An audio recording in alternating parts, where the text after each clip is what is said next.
Hey guys, welcome back to Medical Coding with Blue. Today's episode is all about production standards for medical coders.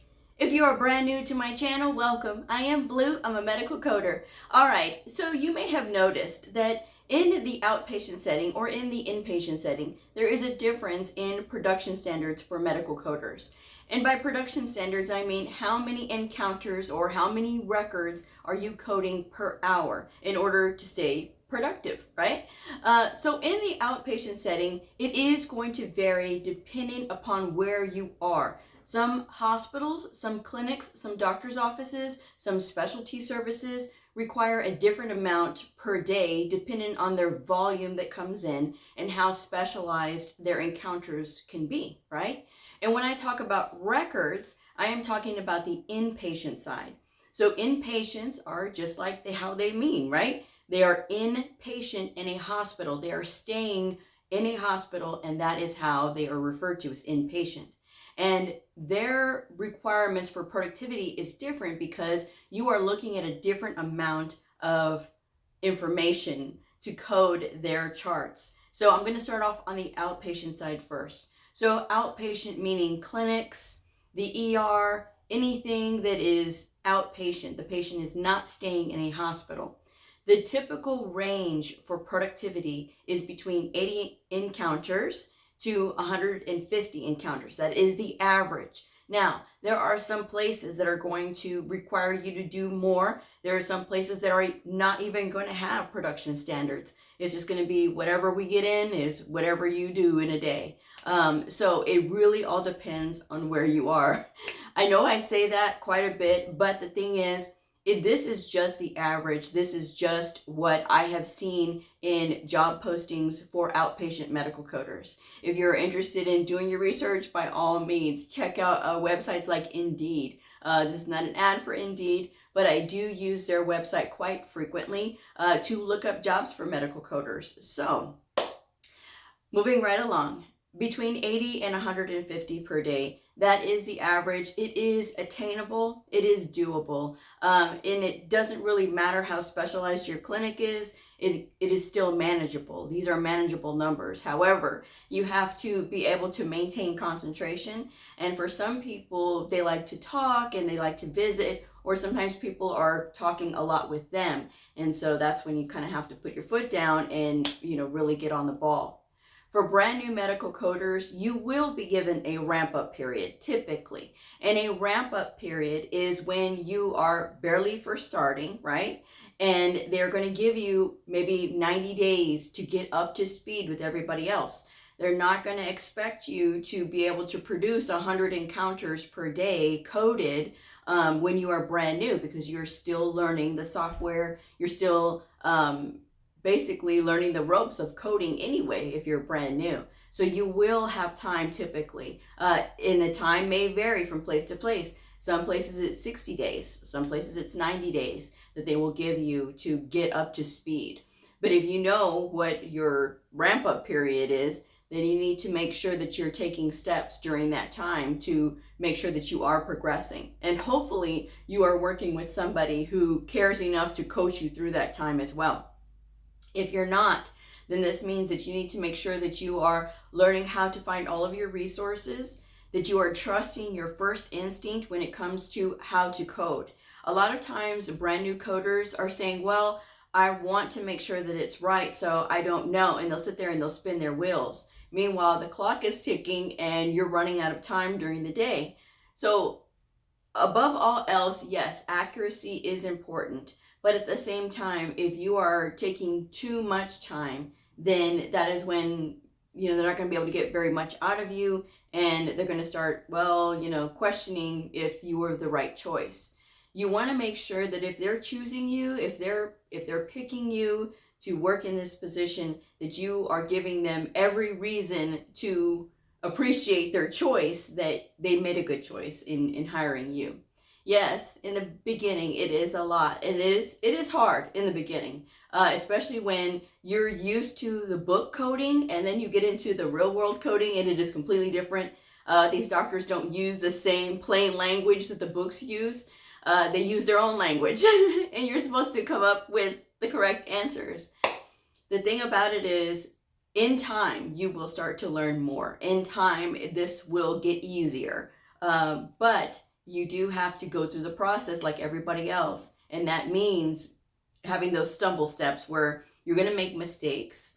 You're not going to get everything 100% right, even though I know you want to. Everybody does. But if you make mistakes, learn from your mistakes. If your auditor or another coder is trying to help you along and they can show you how they got to their answers, then by all means, listen to them.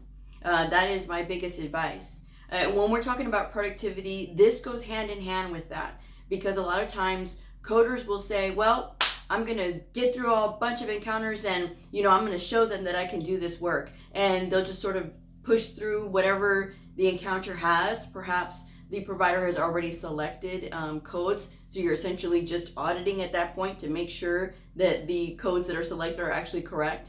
And new coders, even veteran coders do this as well, where they'll just sort of push through, just trying to hurry up. But at the same time, you should never do that. It doesn't matter how frustrated you get. You need to look at the documentation. You need to look at the codes that are selected, and don't just trust the codes that are there. Because if you do, again, your chances of making a mistake are a lot higher. I've trained many new coders before, and I trained a particular coder that was transitioning from billing to medical coding. Now, she wasn't certified at the time, and she was very gung-ho because she said she knew how to medical code. So when she's in our clinic, and this was many, many years ago when I first started at the position that I am in now, and there's so many cars this morning passing by. It's annoying when they have really loud, annoying engines. So anyway, so I was training her, and I was telling her the rules about profi coding. Well, she was like, oh yeah, I got it, I know. Okay, have you ever done profi coding before? No, but I got it. Oh, okay, that's fine. But at the same time, no, I have it, Blue. Oh, okay, I'm just trying to help you out. Oh no, I've got it. She coded a lot that day. She did quite a few encounters. And the next day, the supervisor for that area came by and she said, Blue, why is the new coder doing more than you?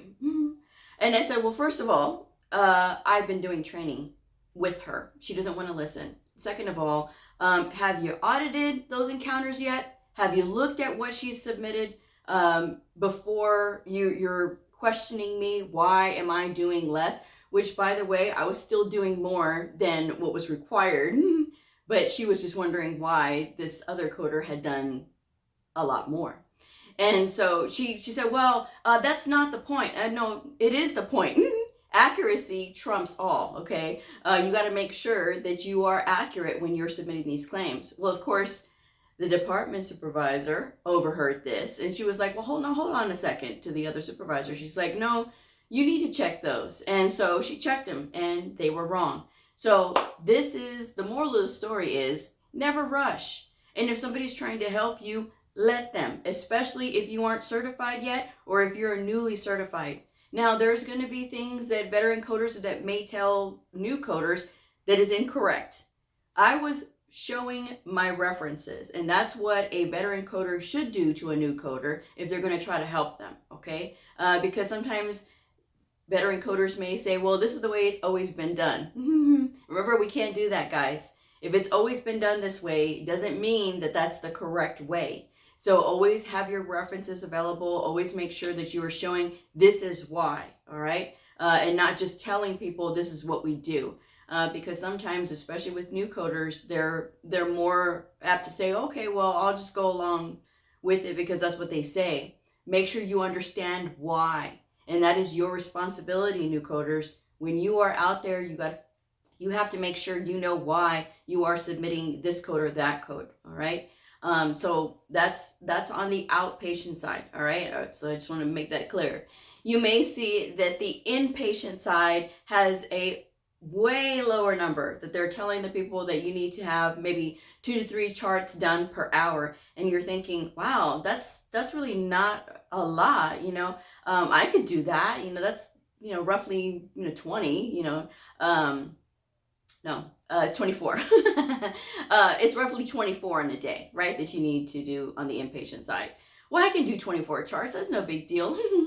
Well, when you think about it, with inpatient charts, you're looking at the entire chart. You're not just looking at one day, one encounter. You are looking at the entire stay of the patient. So if the patient was staying in the hospital for 20 days, you're looking through 20 days of documents, and to be able to abstract all of the diagnoses and all of the procedures and be able to put them, to code them appropriately. And you have to make sure that you're sequencing them correctly as well, because you have your primary diagnosis and you have all of your other diagnoses. And it affects DRG weight, and it affects a lot of other things. So you really have to be on the ball when you're coding for inpatient. The inpatient side of the house is a challenge, because they do use the ICD-10 PCS book to code for their procedures. And with that, you have to build those codes. It's not like the CPT manual on the outpatient side where those codes are already built and it's already coded out to like, this code is for this procedure and this procedure is covering all of this. With the inpatient side, you are literally building the codes. You're going by the approach, you're going by basically the intent of this procedure, and then you are breaking it down to the anatomy when you are building those codes on the inpatient side. So it does take quite a bit of time, and 2 to 3 sometimes is almost impossible.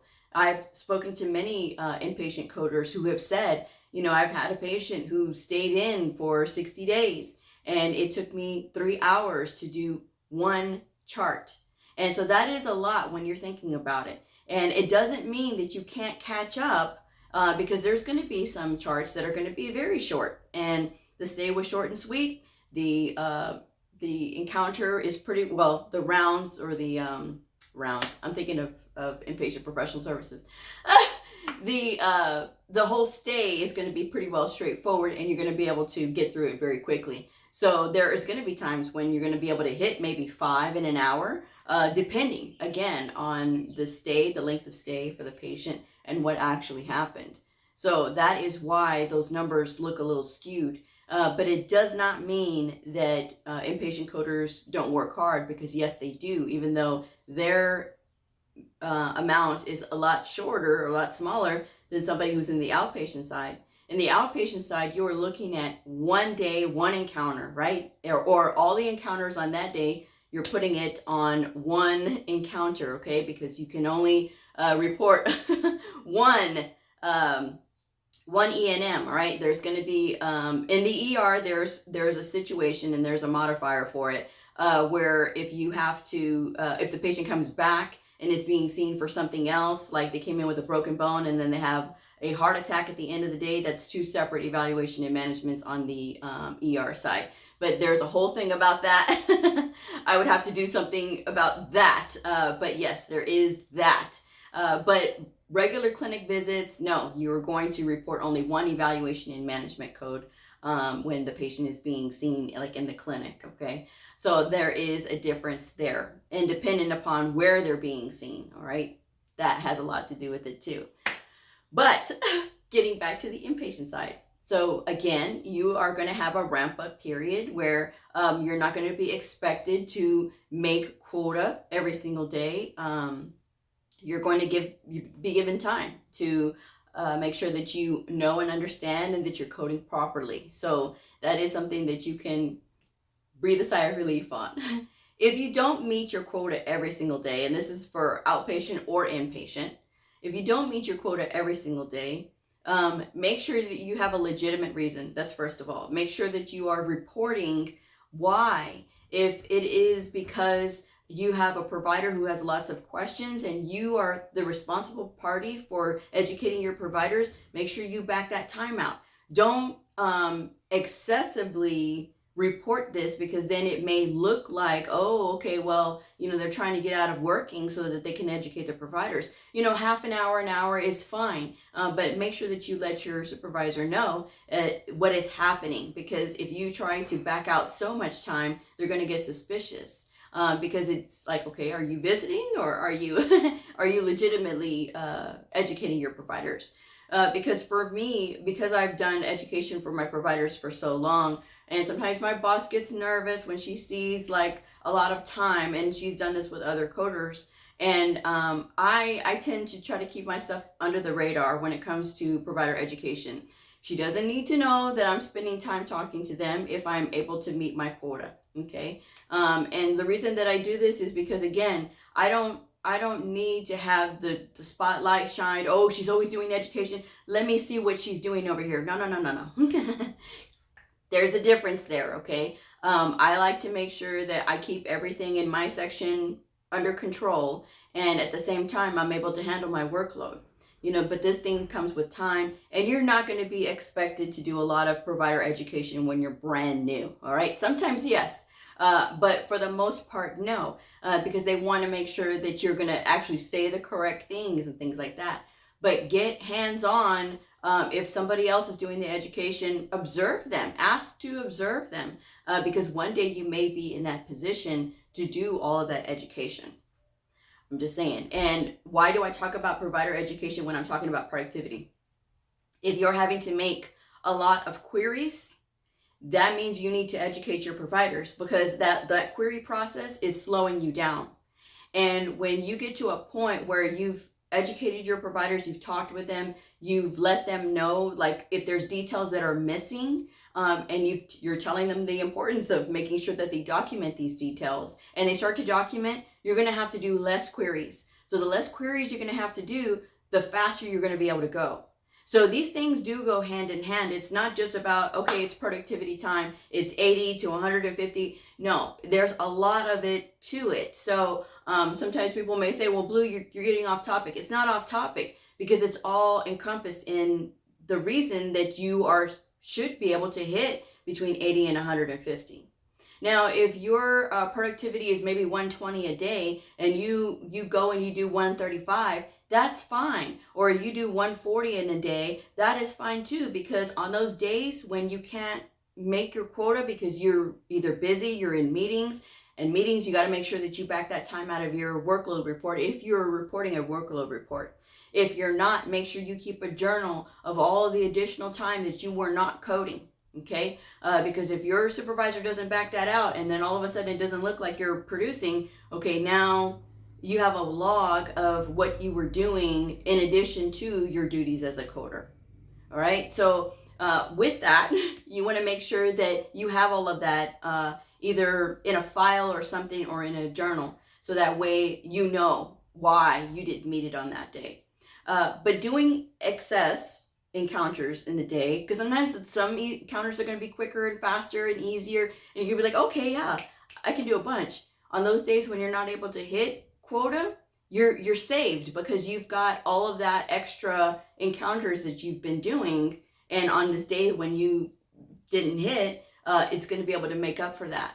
But if you're doing your quota every single day right on the dollar, then you need to make sure that on those days when you don't hit your quota, that you are making up for that the next day.